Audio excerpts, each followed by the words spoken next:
그러면요, 우리 이사야서 30장입니다.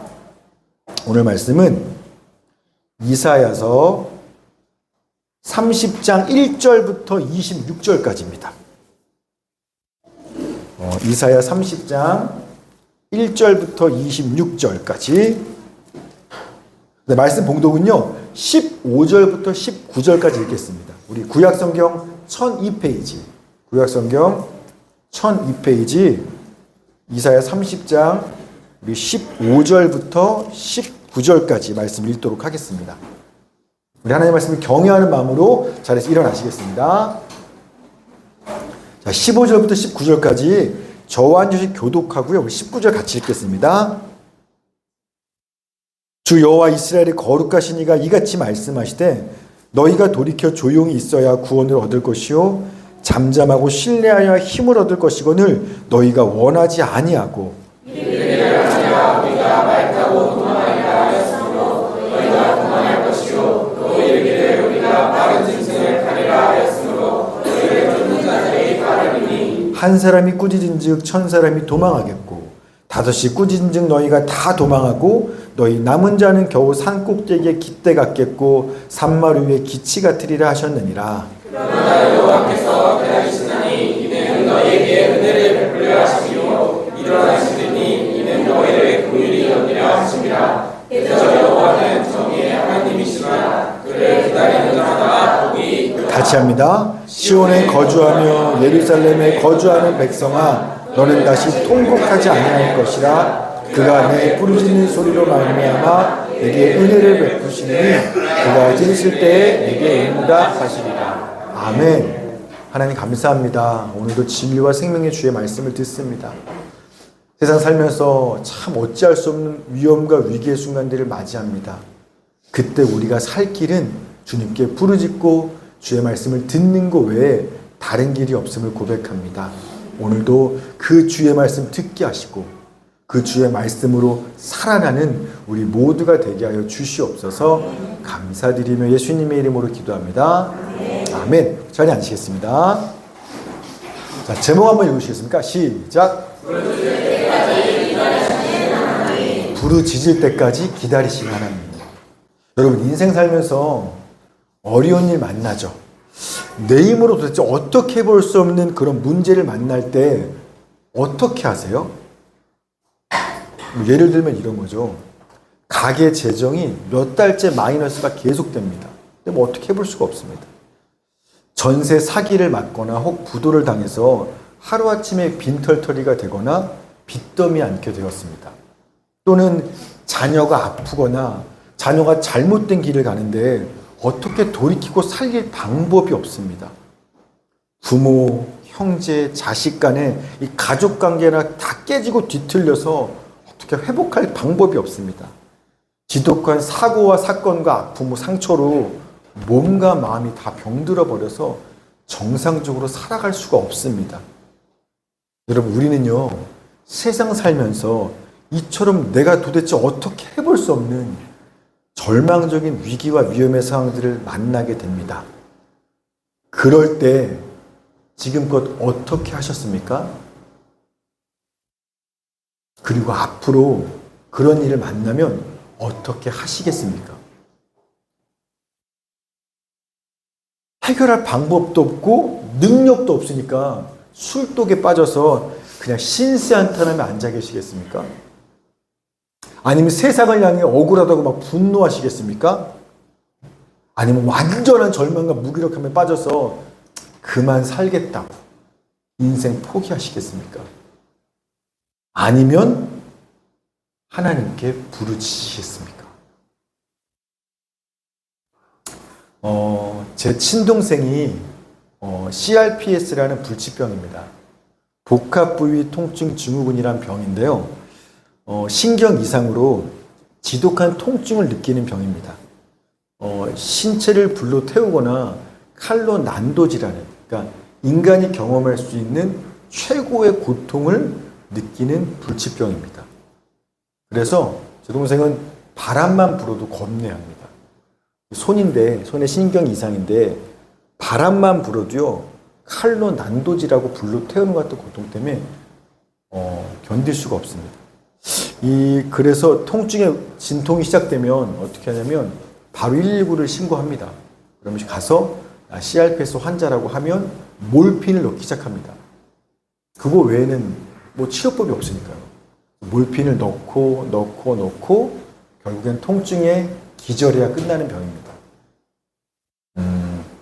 군대 훈련 중에 다쳤는데 그 다친 부위가 몇 년이 지난 후에 이 CRPS라는 병으로 생겨버렸어요. 인생이요, 내 계획대로 안 되죠. 내 인생 계획이 없던 일이죠. 근데 우리는 이런 일을 만납니다. 그래서 제 동생은 불치병이니까 고칠 수는 없어요. 그런데 통증이라도 줄여보려고 안 해본 곳이 없습니다. 일본에 통증을 줄여주는 유명한 병원이 있다고 해서 심지어 일본까지 가서 어떻게든 통증이라도 좀 줄여보려고 일본까지 갔어요. 여러분, 병만 고칠 수 있다면 어디든 못 가겠습니까? 얼마가 들든 뭐 빚을 내서라도 돈 문제가 되겠습니까? 그런데요, 제가 수년 전에 제 동생하고 대화하면서 불치병이란 말은 사람한테 해결할 방법이 없다는 뜻이거든요. 또 이미 제 동생이 해볼 수 있는 것도 다 해봤고, 그래서 동생한테 이제 불가능이 없이는 하나님께 한번 매달려보자. 제 동생 예수 믿어요. 근데 하나님께 한번 본격적으로 매달려보자. 우리 주님한테 부르짖어 보자. 라고 제가 얘기했습니다. 저는요, 당연히 제 동생이 형, 그럴게. 도와줘. 라고 할 줄 알았어요. 그런데요, 전 충격받았어요. 제 동생이 뭐라고 대답했냐면, 제가 하나님께 부르짖자고 하니까, 형, 머리로는 알겠어. 머리로는 지금은 내가 하나님께 부르짖어야 할 때라는 거 머리로는 알겠어. 그런데 그게 잘 안 돼. 그 대답이 저한테 충격이었어요. 이렇게 고통스러운데, 살 수가 없는데, 그렇다고 해결할 이 가지가 어떤 방법도 없는데, 아니 고쳐보려고 일본도 가고 돈도 쓰면서 돈 내는 것도 아니고 어디 멀리 가야 될 필요가 있는 것도 아니고 그냥 집 앞에 있는 하나님 앞에 나와서 그냥 하나님께 부르짖으면 되는데 그게 안 된다고 말하는 게 제가 좀 이해가 안 되더라고요. 충격이었어요. 왜 불가능한데 하나님께 부르짖는 건 안 된다는 거지? 충격받았어요. 그런데요, 가만히 생각하는데 한편으로는요, 또 이해가 되었어요. 그럴 수도 있겠다라고. 제가 왜 그게 이해가 되었는지는 설교 마지막에 다시 말씀을 드릴게요. 그리고 오늘 보면 성경이 유다 왕국은요, 자기 힘으로는 도저히 해결할 수 없는 위험과 위기를 직면했습니다. 아수르라는 제국이 북이스라엘을 멸망시키고 남쪽으로 내려와서 우리 유다 왕국도 지금 나라가 멸망할 위기 앞에 놓였습니다. 현실적으로 이 위기에서 살아남을 길은 한 가지밖에 없어요. 아수르만큼 센 나라, 애국과 동맹을 맺는 것 외에는 이 위기에서 벗어날 살 길이 없는 겁니다. 그래서 유다는요, 애굽의 군사적인 도움을 요청하기 위해서 재물과 보물 잔뜩 쌓아서 애굽으로 사신을 내려 보내는 겁니다. 이사야 30장 6절. 자, 시작. 사신들이 그들의 재물을 어긋나게 되게 시키고 그들의 보물을 낙타 안장에 얻고 암사자와 수사자와 독사와 및 날아다니는 불뱀이 아우가오는 위험하고 공고한 땅을 지나 자기에게 무익한 민족에게로 갔으나. 아멘. 자, 네겝을 지나는 짐승 내려가는 경고인데, 네겝이 뭐냐면 네게부라 그래서 유다 왕국 남쪽에 있는 사막 지역을 얘기해요. 이 네게부 사막을 지나가야 밑에 애국까지 갈 수 있는 겁니다. 그런데 이 네겝 사막은요, 숫사자, 암사자, 독사, 날아다니는 불뱀들이 있는 위험하고 뜨겁고 곤고한 땅입니다. 지나다니는 웬만하면 가지 않는 땅입니다. 그런데요, 지금은 유다는 그거 따질 상황 아니죠. 나라가 멸망할 위기인데 뱀이 문제입니까? 사자가 문제입니까? 사막이 문제입니까? 가야죠. 살 수만 있다라면 가야죠. 그 사막을 지나갑니다. 근데 또 가는데 빈손으로 가면 애굽이 왜 도와주겠어요? 뭐라도 줘야 좀 도와주죠. 그러니까 낙타와 나귀에다가 재물, 돈, 보물, 나라의 온갖 보물들을 가득히 돈더미 싣고 그 위험한 사막을 지나가는 겁니다. 죽게 생겼는데 뭘 못하겠어요. 살기 위해서 어떤 위험도 아무리 멀어도 돈이 얼마가 들어도 값을 치르겠다며 가는 겁니다. 이렇게 위기 가운데 살아보려고 몸부림치는 그 유다의 모습을 보면서 근데 하나님께서 한 말씀 하십니다. 30장 7절 시작. 애굽의 도움은 헛되고 무익하니라. 그러므로 내가 애굽을 가만히 앉은 나아비라 일컬었느니라. 아멘. 너희는 애굽이 살 길 같아? 아니. 애굽은 절대로 너희한테 도움 못 될 거야. 걔네는 말이야 가만히 앉은 라합과 같다고 내가 얘기했잖아고 하는 겁니다. 이 라합이 뭐냐면 그 고대군동의 전설 속의 괴물이에요. 바닷속에 있는. 성경에 이 애굽이란 나라를 라합으로 자주 비유했습니다. 근데 지금 그 괴물이 어떻게 하고 있어요? 가만히 앉아 있을 거라는 겁니다. 즉 너네 돈 갖다 쌓아주지만 동맹 맺자고 살려달라고 쟤네 절대로 남의 전쟁에 안 낄 거야. 돈만 받고 절대 움직이지 않을 거야 라는 겁니다. 실제로요 이렇게 돈 싸보내서 애굽에 도움 요청했습니다. 군사 동맹 맺었어요. 자 그런데 애굽이 딱 한 번 올라옵니다. 아수르가 쳐들어왔을 때 유다가 도와줘요. 우리 동맹 맺었잖아요. 한 번 바로 왕이 군사들이 올라왔다가 아수르한테 박살납니다. 그리고 다시는 유다를 돕겠다고 자기는 국경을 넘지 않습니다. 그걸 알기 때문에 하나님이 애굽이 살 길이라고 돈 주고 살려달라고 절대 도움 안 될 걸 애굽 내려가지 마 의지하지 마라고 얘기하신 겁니다. 아니 그럼 당장에 망할 위기에 닥쳤는데 살 길이 애굽밖에 없는데 애굽 의지 안 하면 어떻게 살아요? 죽을 수는 없잖아요. 하나님이 그래서 애굽 말고 누구 의지하라는 거예요? 나. 네가 살 길은 애굽이 아니라 날 의지해야 산다라고 선지자를 보내서 쉬지 않고 수십 년을 이야기하시는 겁니다.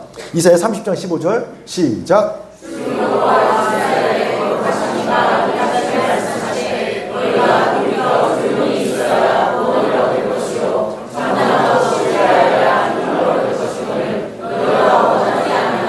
아멘. 하나님이 당신을 의지하고 나를 믿어야 구원받는다고 얘기하면서 자기를 뭐라고 소개하냐면 길게 소개하세요.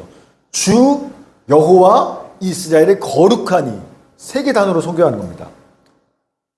자, 주는 아도나이라는 말로 주인님, 지배자, 통치자라는 뜻입니다. 온 우주 만물의 주인과 통치자 모든 것의 지배자가 바로 나야 라고 일부러 얘기하시는 거죠. 세상의 주인이 나야. 또 여호와 뭐냐면 야훼. 그래서 이스라엘이 하나님과 언약을 맺을 때 모세를 통해서 그때 하나님이 주신 이름이 야훼야, 여호와.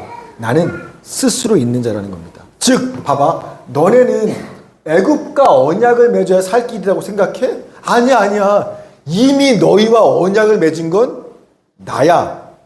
너희와 동맹 맺은 건 나야 라고 말씀하시는 겁니다. 또 이스라엘의 거룩한 이라고 말하는 건 뭐냐면 애굽은 말이야 돈 갖다 줘도 자기한테 손해 나면 절대 안 움직여. 세상 왕들은 그런 거야. 그런데 그런 세상의 왕들과 나는 완전히 달라. 거룩하다는 건 구별된다는 거거든요. 나는 세상의 그런 달라 왕들하고. 나는 말이야 이스라엘과 언약을 맺은 바로 너희의 거룩한 하나님이야. 하나님이 왜 이렇게 자기를 길게 소개하세요? 그러니까 어떻게 하라고? 헛되고 무익한 저 애굽 바로만 의지하지 말고 온 세상의 주인이요 이스라엘의 거룩한이요 너희와 영원한 언약을 맺은 나만 너희를 살려줄 수 있어. 나만 너희가 살 길이야. 그러니까 거기 말고 나를 의지해. 살겠다고 힘들게 돈 싸들고 애굽에 사람 보내지 말고 하나님께 내게로 나와서 잠잠히 나를 신뢰해. 그게 너희가 살 길이고 구원의 길이야. 이 말씀을 하시는 겁니다. 이런 하나님의 말을 다 듣고 나서 유다 백성들이 뭐라고 대답하나 보세요. 30장 15절 16절 시작.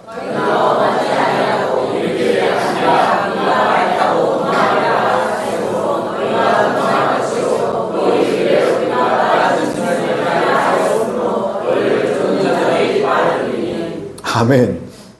백성들은요 하나님을 원하지 않았어요. 애구방을 원했지. 감히 그래서 뭐라고 말하냐면 나를 믿고 의지하면 구원받을 거라 했더니 뭐라고 하냐면 아니요? 아니라. 아니요? 싫은데요? 설사 우리가 나갈 위기가 왔어요? 우리 말 타고 도망하면 살 수 있어요. 빠른 말 타면 뭐 어떤 위기도 내 힘으로 이겨낼 수 있어요. 뭐 굳이 하나님 무지하지 않을 거예요. 이건요 위기를 만났지만 애굽으로 도망치면 얼마든 살아남을 수 있으니까 굳이 하나님 의지 않겠다라는 겁니다. 또는 애굽의 빠른 말과 병거가 얘네가 군사력이거든요. 그 걔네가 애굽과 동맹을 맺어서 걔네가 빠른 말과 경거를 우리 빌려주기만 하면 걔네가 도와만 주면 이 위기쯤에 얼마든지 이길 수 있어요. 그러니까 결코 하나님께 부르짖는 일은 없을 겁니다. 아니요, 싫어요. 저는 하나님 원하지 않아요. 애굽을 원해요. 그래서 하나님께 나와 살려달라 부르짖는 게 아니라 돈 싸들고 그 위험한 멀고 먼 길을 가서 날 좀 살려달라고 애굽까지 내려가는 겁니다. 참 하나님이 아무리 얘기해도 끝까지 안 들어요. 그래서 하나님은요 끝까지 하나님 말을 듣지 않는 이 완악한 유다 백성들이 향해서 화를 선포하시는 겁니다. 이사야 30장 1절 시작.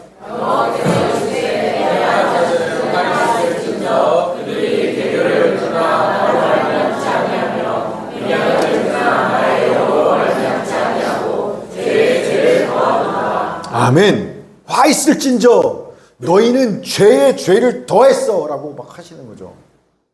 근데요 한번 생각해 보세요.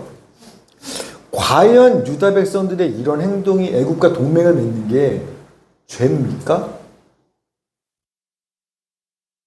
여러분 우리나라도 보세요.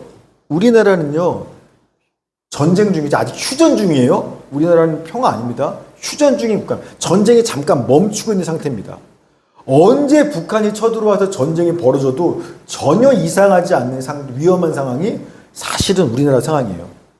심지어 얼마 전 뉴스를 보니까 미국이 북한이 핵을 보유했다고 인정하더라고요. 공식적으로. 그러니까 그제서 우리나라도 북한이 있을지도 몰라가 아니라 핵 보유국으로 인정합니다. 뭐 수백 개예요. 몇 개 있는 것도 아니라. 심지어 핵도 가지고 있어요. 엄청 위험한 상황인 겁니다. 여러분 이런 위기 상황에 우리가 미국하고 동맹을 맺고 심지어 미국 군대가 우리나라에 주둔하고 있어요. 이거 죄예요 아니에요?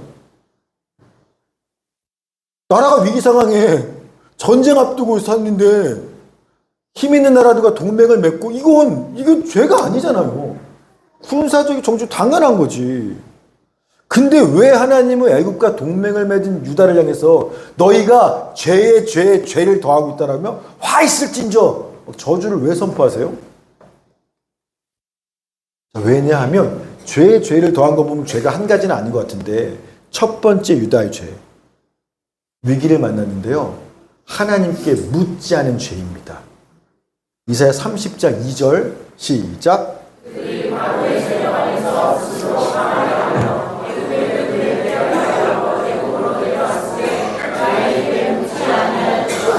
아멘. 여러분 인생의 위기와 어려움을 만나면요 생각하셔야 되고 내 삶에 우연이란 건 없어? 모든 건 하나님의 뜻에 일어나 따라서 하나님 이 일이 내 삶에 왜 일어난 거죠? 혹시나 저한테 뭔가 말씀하실 게 있나요? 제가 회개해야 될 게 있나요? 제가 어떻게 해야 될까요? 여러분 인생의 위험과 어려움을 만나면 반드시 뭐부터 해야 되냐면 하나님께 물으셔야 돼요. 왜죠? 제가 뭘 어떻게 하면 되죠? 물어야죠. 근데 유다는 뭐 했다? 묻지 않았다라는 겁니다. 첫 번째 죄 어려우면서도 하나님께 묻지 않아요. 자, 두 번째 죄 듣지 않은 죄예요.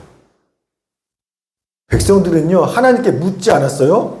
관심 없었거든요. 그런데 하나님은요 얘기하세요. 이사야 선지자를 보내서 나의 뜻이 뭐냐면이라고 수없이 말씀하세요. 애굽 아니야. 나만 살려줄 수 있어. 계속 얘기합니다. 그런데 백성들은 끝까지 듣지 않아요. 하나님께 묻지도 않고요. 듣지도 않아요. 즉 애굽과 동맹을 맺은 것 자체가 죄가 아니라 이런 위기와 위험을 만났음에도 불구하고 이스라엘 주 하나님을 향해서 왜요 하나님? 제가 어떻게 할까요? 물어보지도 않고요. 말씀하셔도 듣지도 않은 것이 죄에 죄를 더하고 있는 겁니다.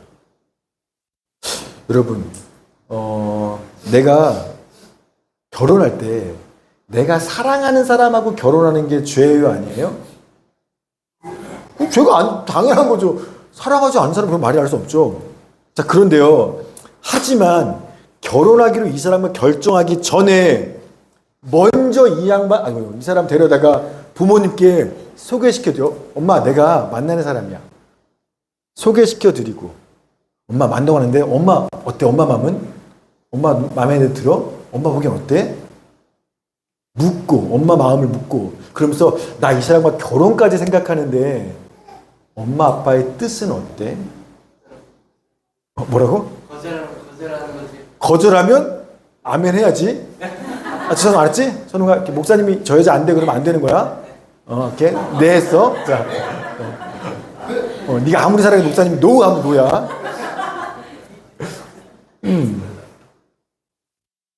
물어봐야죠. 당연히 엄마 아빠의 뜻은 어떤지. 자, 그런데 내 인생인데 뭐 또 내가 살아가고 내 마음에 드는데 내 인생인데 내 마음에 들면 결혼하면 되는 거 아니야? 그러면서 엄마 아빠의 마음이나 뜻은 상관없이 자기 마음대로 선택하면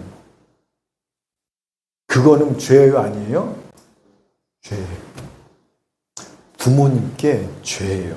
지금까지 나를 낳아주고 길러주고 자기 생명보다 나를 더 사랑해 주신 그 부모님을 감히 무시하고 멸시하고 업신여기고 없는 사람 취급한 지독한 죄예요. 뿐만 아니라 이것은요, 어리석은 죄이기도 합니다. 왜 어리석냐면 생각해 보세요.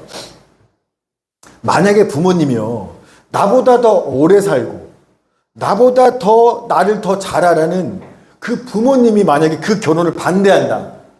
그러면 다 이유가 있겠죠. 제가 농담처럼 하는 진담이 있습니다. 제가 저희 딸들한테 그래요. 우리 예나야, 예인아, 너네는, 희정아, 연애할 필요 없어. 왜? 억지. 아빠가 정해준 그 사람하고 결혼하면 돼. 고민하지 마. 누구를 만날까, 그런 걸 할 필요 없어. 아빠가 정해주는 딱 그 사람 만나 그냥 결혼하면 돼. 오케이? 아멘? 안 하죠. 자, 그럴 리가 없죠. 제가 이런 얘기를 농담처럼 진담이에요. 하면 다들 어이없어 하세요. 저희 애들뿐만 아니라 들으시는 분들도 말도 안. 목사님은 그랬어요? 하면 할 말이 없죠. 자, 어쨌든. 근데요, 여러분, 확실한 거 하나. 제 딸이 남자 보는 눈보다 제가 남자 보는 눈이 더 정확할까요? 부족할까요? 당연히 정확해요. 제 딸이 남자 보는 눈보다요, 제가 남자 보는 눈이 훨씬 더 정확하고 맞고 옳아요. 저는 그런 지혜가 있어요. 직업이 사람 만나는 거잖아요. 심지어 별의별 사람 다 만나봤잖아요. 따라서 내 딸이 어떤 남자를 만나서 결혼해야 평생 사랑받고 행복할 수 있는지 제 딸보다요, 제가 훨씬 더 잘 알고요, 그 분야에 대해서 전문가예요. 지혜가 있어요. 혹시나 궁금하시면 저한테. 플러스 제 딸이 나 진짜 행복하게 살고 싶어, 제 딸이 잘 살고 싶은 마음보다 내 딸이 그 누구보다 잘 살고 행복해 원하는 아빠인 제 마음과 간절함이 훨씬 더 커요. 훨씬 더 간절해요. 너보다 내가 널 더 사랑해요. 여러분, 따라서 이게 사실인데 그런 제 딸이 이런 아빠의 간절한 마음, 아빠의 지혜, 아빠의 뜻을 묻지도 않고 듣지도 않고 관심도 없이 남자 보는 눈도 없는 주제에 아니 그런 지혜도 없으면서 저 기생 오라비 같은 저런 애 만나서 결혼하면 그때부터 제가 장담할게요. 하루하루 남은 인생을 사는 게 지옥 같을 겁니다. 다 얼굴값 하는 거예요. 다. 그러니까 진짜 그런 남자 만나 살면 사는 거 고통. 우리 주변에 그런 분들 많잖아요. 어른들 얘기 절대 안 듣고 나 내 맘대로 내 인생인데 그런 선택해서 평생 가슴 치며 후회하는 애 얼마나 많아요. 여러분 그런데 이건 단순히 자기 인생 혼자만 망치고 무너지는 게 아닙니다. 자기 인생만 고통스러운 게 아니에요. 그 딸을 내 목숨보다 사랑하는 부모의 가슴에도 대못받고 죽을 때까지 아프게 하는 지독한 불효가 되는 겁니다.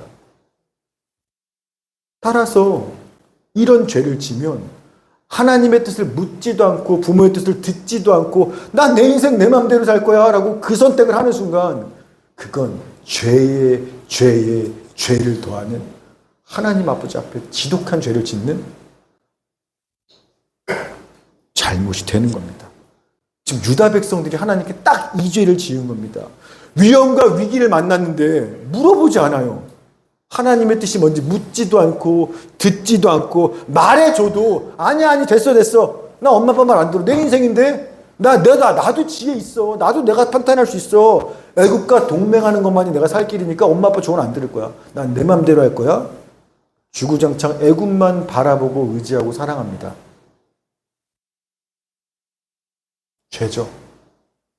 하나님께서 700년 전에 그 애굽에서부터 그들을 어떤 값을 치르면서 구원해 내셨고 지난 700년 동안 그 40년 광야 시절 가나안 땅 얼마나 그들을 여기까지 오기까지 사랑하고 돌보고 지키고 보호하고 어떻게 여기까지 지내가 왔는데 이제 와서 그 은혜 싹 잊어버리고 하나님 뜻 상관없어. 하나님 마음 상관없어. 하나님을 무시하고 거역하는 죄를 더하는 이런 짓을 유다 백성들이 저지르고 있는 겁니다. 그래서 하나님이 유다를 향해서 화 있을진저라고 외치시는 거예요. 자, 그런데 사실은 제가 이 1절에 화 있을진저 요 말에 울컥했습니다. 1절 한번 다시 보시죠. 앞에 1절. 자, 화 있을진저 할 때 앞에 뭐라고 하세요? 패역한 자식들은 화 있을진저 이 말에 제가 울컥했어요. 왜 울컥했을까요?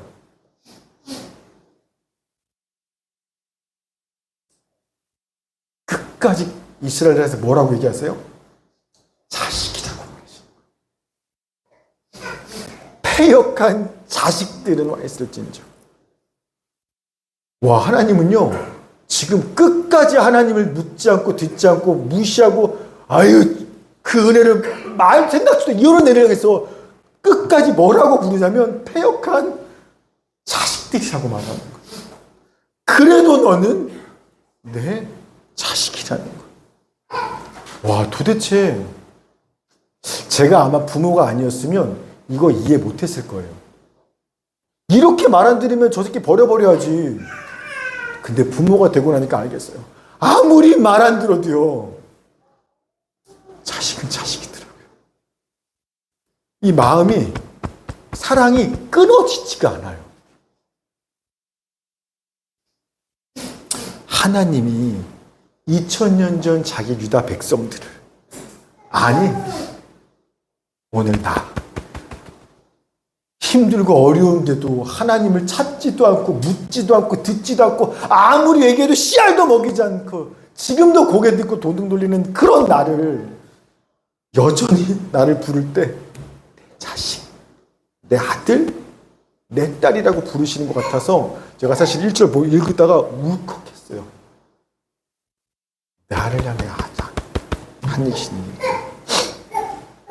여러분, 여러분을 향한 하나님의 말씀이잖아요.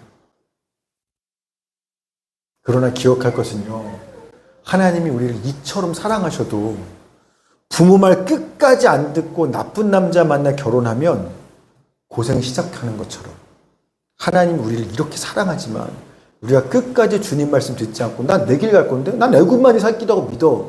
그 길 가면요 반드시 그 죄의 값과 고통의 시간들을 지나갈 수밖에 없다라는 겁니다. 이사야 30장 12절부터 14절 시작. 이러므로 이스라엘의 거룩하신 이가 이같이 말씀하시되 너희가 이 말을 없인 여기고 압박과 허망을 믿어 그것을 의지하니 이 죄악이 너희에게 마치 무너지려고 터진 담이 불쑥 나와 순식간에 무너짐 같게 되리라 하셨은즉 그가 이 나라를 무너뜨리시되 토기장이가 그릇을 깨뜨림 같이 아낌없이 부수시리니 그 조각 중에서 아궁에서 불을 붙이거나 물 운동에서 물을 뜰 것도 없지. 얼마나 너희가 고통받고 심하게 박살날지를 백성들 마음에 와닿도록 비유를 통해 말씀하세요. 수요 새벽님 때 설교했죠? 하나님은 우리 마음에 와닿도록 설교할 때 비유로 말씀하신다고. 어떤 비유냐면 깨진 그릇 비유예요. 그렇죠? 뭐 예를 들어 이 그릇인데 이게 딱 깨지면 여러 조각이겠죠. 근데 그 중에 꽤 큰 조각들도 남아 있겠죠. 깨졌지만 그런데 말이야 산산조각이 나버려 완전히. 그래서 어떻게 되면 좀 큰 그릇 조각이 하나 남아야 불똥이라도 담고 심지어 물이라도 살짝 물 웅덩이에 물이라도 뜰 거 아닙니까? 그런데 그럴 뜰만한 요만한 큰 조각 하나도 남지 않을 만큼 너희가 완전히 산산조각나서 박살나게 되는 그런 지독한 고통과 고난을 경험하게 될 거라고 말씀하시는 겁니다. 확 와닿도록. 자, 그러면 끝까지 자기네가 자초한 거잖아요. 하나님은 어떻게든 그 결과 안 되도록 막 온갖 얘기를 다 해봤는데 끝까지 하나님 말 듣지 않고 지가 자초한 결과잖아요. 그러면 잘 됐네. 너 아빠 말 무시하고 아빠 생각 관심도 없이 네 맘대로 네가 좋아서 결혼했잖아. 괘씸한 녀석. 고생 좀 해 너. 그러니까 아빠 말 들었어야지. 이럴까요? 부모라면 그럴 수 없어요. 그래서 하나님이 그 다음 얘기하시는 겁니다. 이사야 30장 18절 말씀 시작. 그러나 여호와께서 그날이 지나니 이는 너희에게 은혜를 베풀려 하시며 일어나시니 이는 너희를 긍휼히 여기라 하시니라. 그저 여호와는 정의 하나님이시라. 그를 기다리는 자마다 복이 있더라. 아멘. 하나님이요 기다리신대요 그들을. 왜요? 왜 기다려요? 이는 왜냐하면 너희한테 은혜를 베풀려고 하나님이 지금 스탠바이 기다리시는 겁니다. 그러니까 고통 중에 있는 완전 깨져버린 그릇처럼 고통 중에 있는 너희들을 긍휼과 은혜를 베푸시려고 지금 일어서서 하나님께서 기다리고 계시다라는 겁니다. 왜요? 말 안 들어서 고생도 하는데 뭐 이쁘다고 그걸 은혜 베풀려 기다리고 계세요? 정답. 사랑하니까. 폐역하지만 누구예요? 그래도 내 자식이잖아요. 여러분 딸이 아빠 말 안 듣고 나쁜 남자 만나 결혼해 고생하면 쌤통이다. 그러니까 아빠 말 듣지. 네가 묻자고 네 맘대로 할 때만 네가 선택했잖아. 책임져. 그럴 아빠는 없어요. 만약에요. 그 나쁜 남자가 제 딸을 건드려요? 아프게 해요? 저는 그냥 당장에 달려가서 가겠죠. 왜 안 가겠어요? 금지오겸 내 딸 건드는 그놈 멱살을 잡고 바로 업어치기예요. 조르고 꺾고 제가 할 수 있는 거 다 할 겁니다. 상대방은 지옥일 거예요. 내 딸 건드리면 가만두지 않을 거예요. 그리고 제 딸 데려다가 아픈 거, 속상했던 거 다 들어주고 회복시켜주고 위로할 거예요. 편안히 살게 해줄 거예요. 아빠니까. 지가 잘못한 선택이지만 나 무시했지만 저는 그렇게 할 거예요. 지금 하나님이 똑같은 거 하시는 겁니다.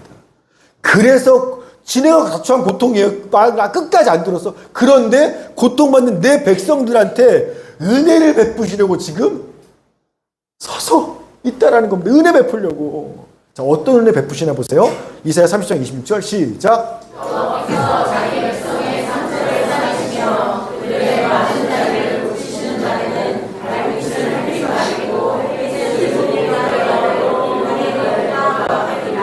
아멘.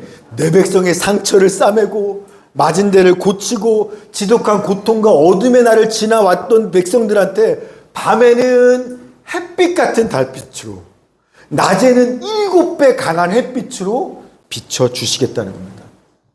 사는 게 지옥 같았지, 어둠 같았지, 없어. 즉 밤낮으로 완전한 치유와 회복의 은혜를 쏟아 부으시겠다는 겁니다. 진짜 하나님은 아빠예요. 우리가 부모가 그렇죠. 자식이 잘못하면 회초리 들어서 엄하게 때리죠. 근데 맞은 자녀보다 때린 부모가 더 아파요. 그래서 아이가 자잖아요. 그러면 밤에 그 종아리 탱탱 부은 거 보면서 약 바르면서 눈물 흘리는 게 부모잖아요. 오늘 하나님이 지금 똑같이 하시는 거예요. 사실 저 매 하나님이 드신 거잖아요. 그런데 그 매 맞은 상처 싸매고 맞은 데 고치고 밤낮으로 어떻게 살려보려고 빛을 비추신, 네 인생의 어둠이었어, 이젠 아니야. 아빠 같이 하는 게 이제 아니야. 진짜 하나님 아버지죠. 자, 그런데 잘 보세요. 하나님께서 이룬 치유와 회복과 구원의 은혜를 베푸시는데 이 은혜를 베풀기 위해서 어떻게 하신다고 그랬어요? 아까? 기다리신다고 했어요. 여호와께서 기다리시나니 이는 은혜를 베풀려 하심이니라. 기다려? 여러분, 고통받는 딸을 보면서 이 아빠의 심정으로 고통받는 아수르의 고통받는 백성들 보면서 하나님 시커멓게 타들어갑니다. 자, 그런데 당장에 달려가서 뭐 고쳐주고 싸매주고 치료해 주는 게 아니라 은혜 베풀고 싶어. 근데 그렇게 하지 않고 그렇게 하고 싶지만 나는 지금 기다리신다라는 겁니다. 도대체 뭘 기다려요? 애가 아프면 당장 달려가서 은혜 베푸시면 되지. 도대체 뭘 기다리시는 거예요? 30장 19절 시작.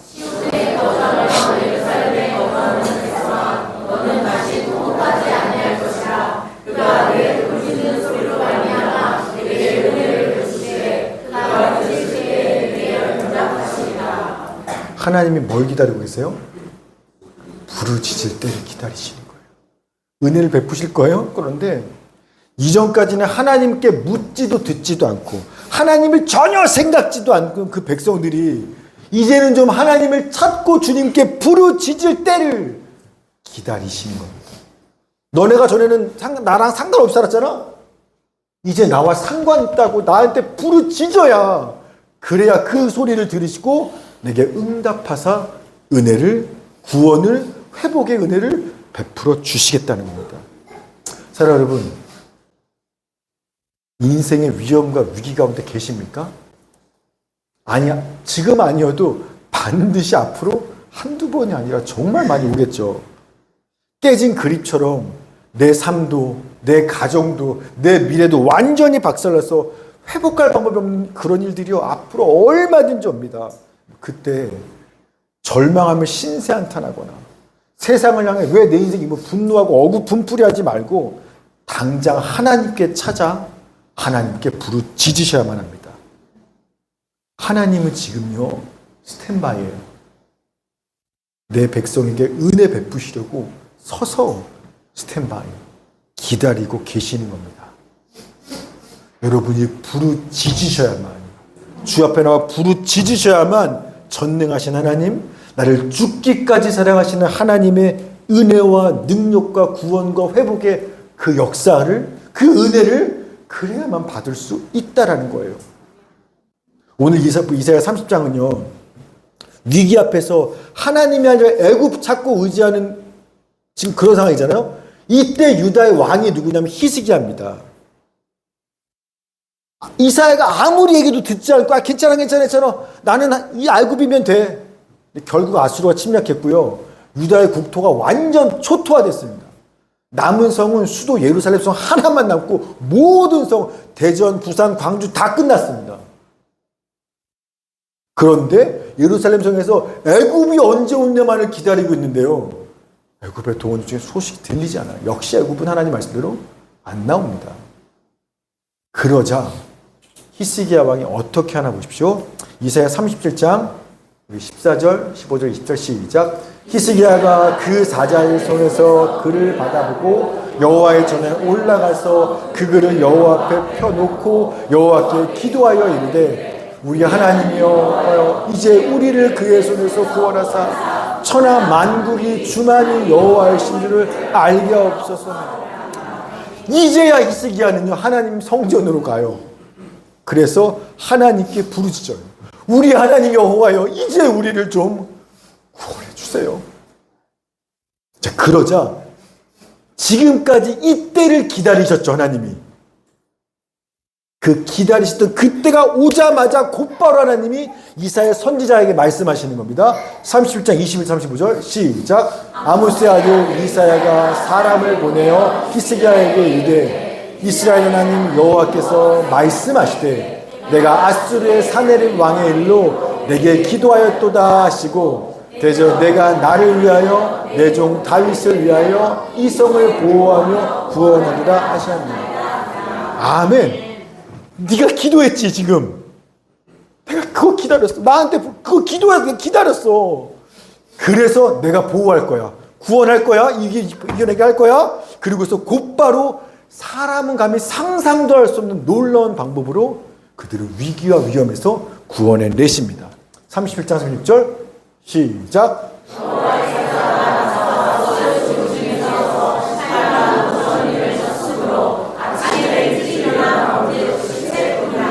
아멘. 히스기야 왕은 겨우 생각한 게 애굽이 도와주면 살겠지? 하나님 방법은요 사람의 상식을 초월하시는 겁니다. 천사를 보내서 예루살렘 성을 포기하는 18만 5천 명의 아수르 군대를 하룻밤에 끝장내십니다. 학자들이 하면 뭐 전염병이었을 거다 여러 가지가 있겠지만 어쨌든 히스기야가 할 수 있는 나는 애굽만 살 길인데 말도 안 되는 끝장내. 여러분 이런 구원의 은혜가 언제 임했어요?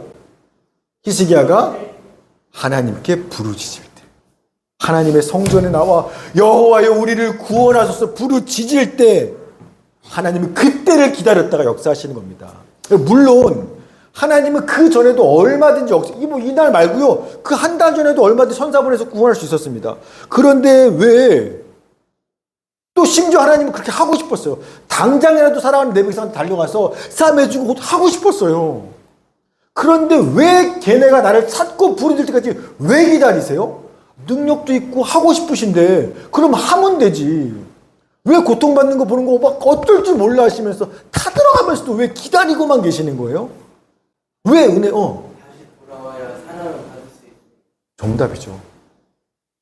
왜 하나님이 사랑하고 싶고 하지만 왜 부르짖을 때 기다리시냐면 하나님의 목적은요 단지 내 새끼가 아프지 않는 게 아니에요. 고통받지 않는 걸 원하시는 게 아닙니다. 물론 하나님은 누구보다 내 백성이 잘 살기 원해요. 그러나 그건 보너스예요. 진짜 하나님이 원하는 건 뭐냐면 내 백성들이 더 이상 나를 무시하지 않는 거예요. 더 이상 하나님께 묻지 않고 듣지 않고 하나님을 업신여기지 않는 겁니다. 무슨 일이든지 간에 하나님께 묻고 듣고 하나님을 의지하는 진짜 내 백성이 되는 것. 너와 나 사이에 네가 나 떠나 너 갔잖아? 네가 다시 내게로 돌아. 너와 나 사이에 이 깨어진 관계가 회복되는 것. 이게 하나님의 의도와 목적인 겁니다. 여러분 상처가 치유되고 회복되고 잘 살게 되는 건요 하나님과의 관계가 회복되면 그럼 주님 말씀대로 묻고 듣고 따라오다 보니까 저절로 잘 살게 되는 보너스인 거예요.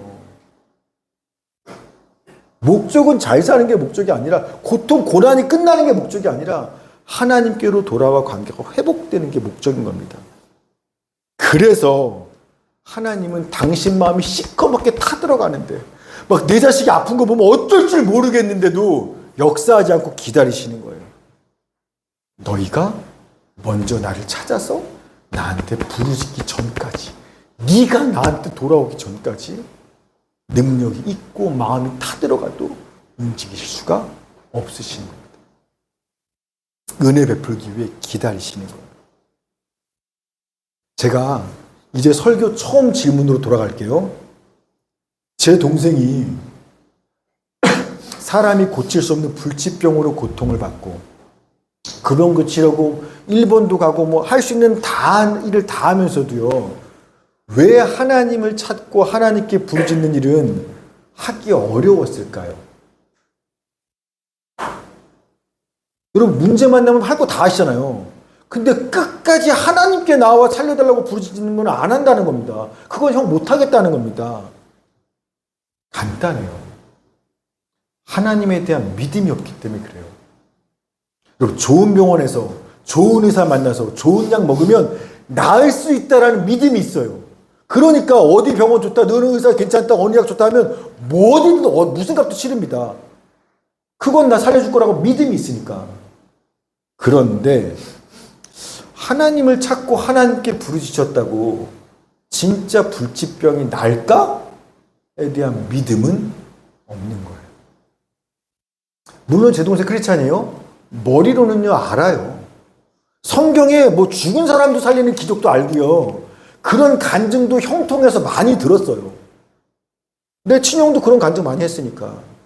그러나 실제로 평범한 내 삶 가운데, 내 인생 가운데, 이 위기 가운데 진짜 그런 하나님의 역사와 능력과 은혜의 기적이 일어날까에 대해서는 믿지 않아요.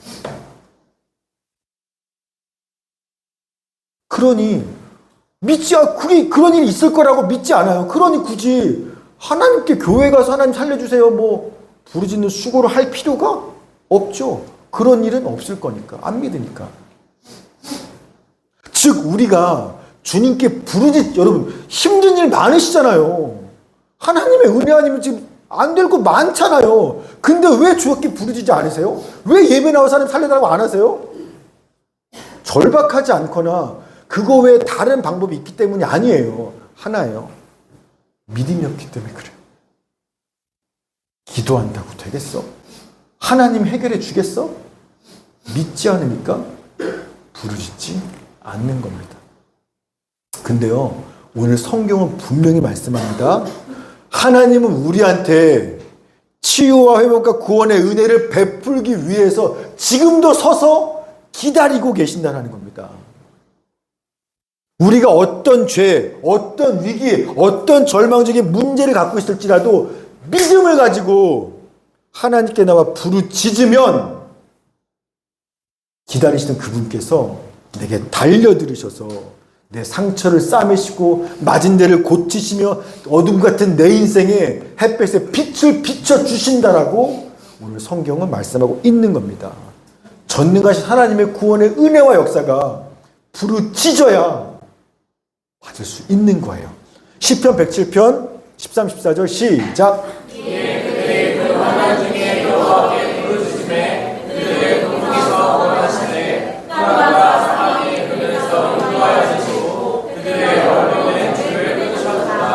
아멘. 환난 중에 부르짖어야 구원과 빛과 자유함을 누릴 수 있다는 겁니다.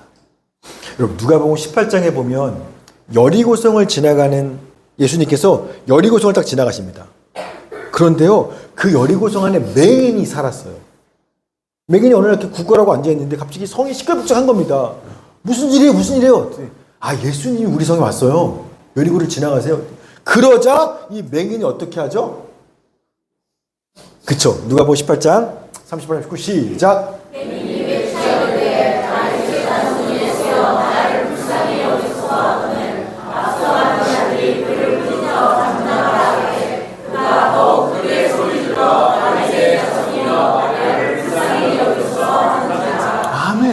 다윗의 자손 예수여 나를 불쌍히 여기소서 소리 질러요. 사람들이 아 시끄러 거지 주제에 뭘. 그러자 더 크게 부르짖죠. 다윗의 자손 예수여 나를 좀 불쌍히 여겨 주옵소서라고 누구보다 큰 소리로 소리 지르십니다. 그래서 예수님께서 그 소리를 들으세요. 길을 가다가. 그러와서 내게 부르짖는 그 사람 지금 데려오라고 합니다. 사람들이 부르짖는 그 맹인을 데리고 옵니다. 그리고서 그에게 물어봐요. 내가 무엇 해주기 원해? 나한테 왜 부르짖었어? 주여 보기를 원하나이다. 듣고 맹인의 눈을 뜨게 해주시죠. 그리고 나서 예수님이 뭐라고 말씀하시냐면 18장 42절 시작. 예수께서 우리에게 이르시되 보라 내 믿음이 너를 구원하였느니라 하시네. 네 믿음이 너를 구원했다고 합니다. 여러분, 이 여리고성에는요 맹인이 이 한 사람뿐 아니거든요. 고대 사회에는 거기가 건조한 사막 기후라 맹인이 엄청 많아요, 성들마다. 그래서 성경에 맹인들이 많이 나옵니다. 그 기후 때문에. 모래바람 이런 것 때문에 맹인이 많습니다. 자, 그런데요, 맹인이 그렇게 많은데 예수님의 치유와 구원과 회복의 은혜를 받은 사람은 이 맹인 한 사람 뿐입니다. 왜죠? 다 눈 멀어서 고통받고 있어요. 근데 주님의 은혜를 받은 사람은 이 한 사람 뿐입니다. 왜요? 이 사람만 예수님께 부르짖었잖아요. 다윗 자손 이 사람만 부르짖었어요. 예수님, 나 살려달라고 이 사람만 부르짖는 겁니다. 자, 그럼 다 고통받고 사는 게 힘들긴 마찬가지인데 다 안 못 보고 사는 게 지긋지긋하단데 그런데 왜 이 사람만 부르짖었어요? 정답. 이 사람만 예수님을 믿었어요. 여러분, 맹인이 눈을 뜬다는 건 인간적인 방법으로 불가능한 거잖아요. 그러니까 그런 건 상상도 못하는 겁니다. 그런데 이 맹인은요, 인간적으로 눈이 뜨는 건 불가능해. 근데 예수님이라면 얼마든지 내 눈을 뜨게 해줄 능력과 은혜가 있다라고 이 사람만 믿었어요. 그러니까 그렇게 미친 듯이 부르짖는 겁니다. 사람들이 하지 말라 그래도 또 부르짖는 겁니다. 왜? 난 믿어요. 예수님이라면 불가능한 일도 하실 수 있다라는 거. 그래서 예수님께서 그를 눈뜨게 하시는데 뭐라고 말하냐면 네 믿음이 너를 구원했다고 하는 겁니다. 내가 널 구원했다가 아니라요. 야, 내 능력과 은혜는 나는 모든 사람에게 은혜를 베풀기 위해서 스탠바이 늘 기다리고 있어. 난 모두를 사랑해. 모두를 화목시키고 싶어. 그런데 말이야, 믿음으로 부르짖는 사람이 없어. 딴 건 다 해도 내 앞에 나와서 살려달라고 부르짖지 않아. 근데 너는 믿었잖아. 그래서 주님이 구원한 게 아니라 주님의 구원은 모든 사람에게 향해 있어요. 누구만 그 은혜를 누리냐면 믿음으로 부르짖는 사람만. 그래서 네 믿음이 너를 구원했다라고 말씀하시는 겁니다. 제가 얼마 전에 한 성도님과 대화를 했습니다. 그런 말씀 하시더라고요. 당신이 한 주 내내 힘들게 일하지만 주일 예배뿐만 아니라 금요일 저녁 기도회 또 수요일 새벽에도 예배 자리는 빠지지 않고 나오려고 하신다라는 겁니다. 왜 그러신지를 설명하시는 거예요. 왜냐하면 하나님이 아니면 해결할 수 없는 문제들이 삶에 너무 많아요. 내 힘으로 어떻게 해볼 수 없는 거예요. 그래서 항상 하나님한테 부르짖으신다는 겁니다. 그런데 신기하게도 하나님을 예배하고 찾는 이제 예배의 자리에 나오면 딱 하나님이 거기에 맞게 내가 부르짖는 부르짖음에 말씀해 주신다는 거예요.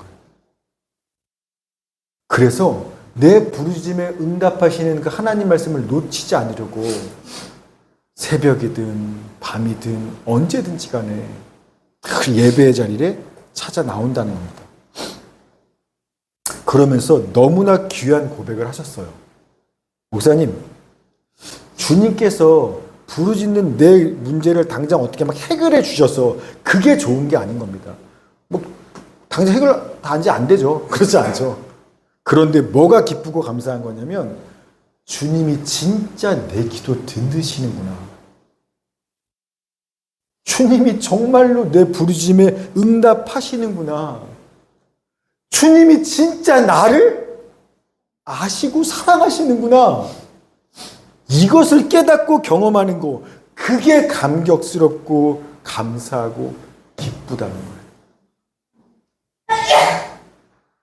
그 고백이 너무 귀해요. 물론 하나님은 얼마든지 우리가 부르짖는 현실 그 문제들을요, 그 전능하신 능력으로 뭐 10만 5천 명 하루아침에 끝내버릴 수 있어요.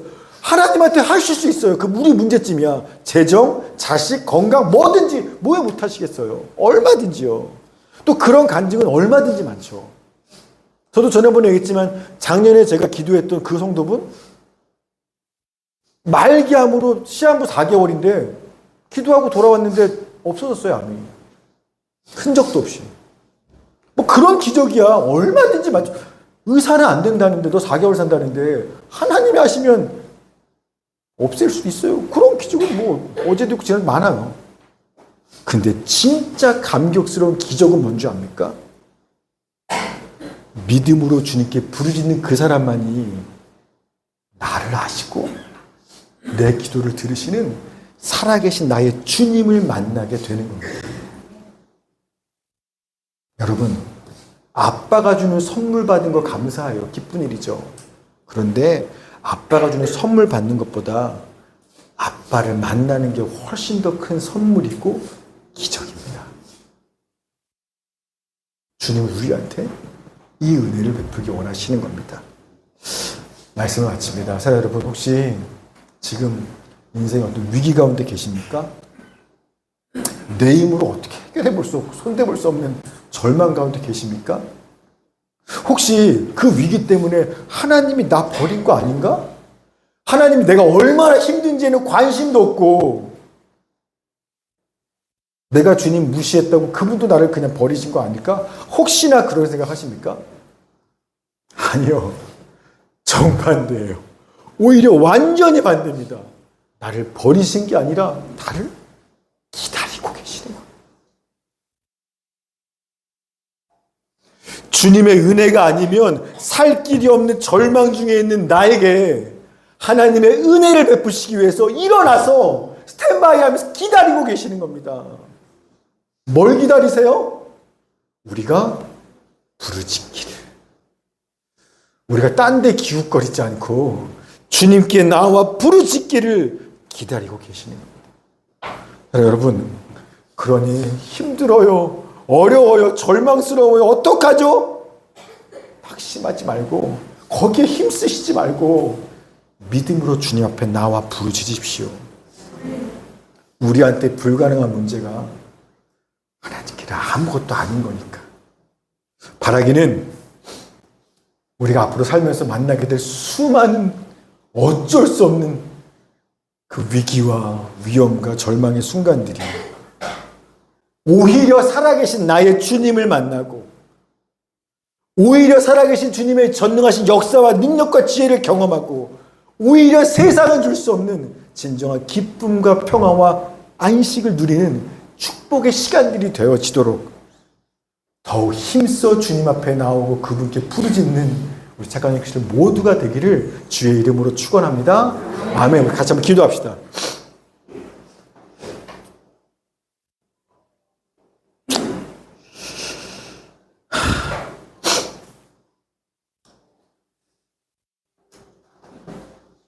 예수를 믿든지 믿지 않든지 세상에 살면서 내 힘으로 도대체 어떻게 해볼 수 없는 위기와 문제를 만나는 건 누구나 마찬가지입니다. 저도 제 친동생이 그런 병에 걸릴지도 몰랐고 제가 사랑하는 사람들이 정말 말로 할 수 없는 그런 어려움들을 당하는 걸 보면서 절망스러웠습니다. 근데 오늘 주님께서 말씀하시는 거예요. 절망하지 마. 내가 은혜를 베풀려고 너를 기다리고 있는 거야. 주님이 우리를 모르고 버리신 게 아니라요. 우리가 주 앞에 나오고 주님께 묻고 주님께 듣고 주님께 순종하고 주님을 사랑하기를 기다리고 계시는 겁니다. 우리 같이 한번 기도합시다. 하나님, 혹시나 주님이 날 버린 거 아닌가? 혹시나 성도들 가운데 의심하고 절망이 있었더라면 오늘 이 말씀이 내게 하시는 주의 음성이 되게 하여 주시옵소서. 그 말씀에 믿음으로 아멘하게 하여 주시옵소서. 이 말씀에 믿음으로 주 앞에 나와 주께 부르짖게 하여 주시옵소서. 우리가 어찌할 수 없지만 전능하신 주님은 할 수 있는 믿음을 가지고 그 맹인처럼 다윗의 자손 예수의 나를 불쌍히 여겨달라고 부르짖게 하여 주시옵소서. 그리하여 이 위기를 통하여서 살아계신 나의 주님을 만나고 그 주님을 경험하고 그 주님의 은혜를 받는 그런 복된 삶을 살아가게 하여 주시옵소서. 우리 같이 한번 주님께 기도하며 나아가도록 하겠습니다.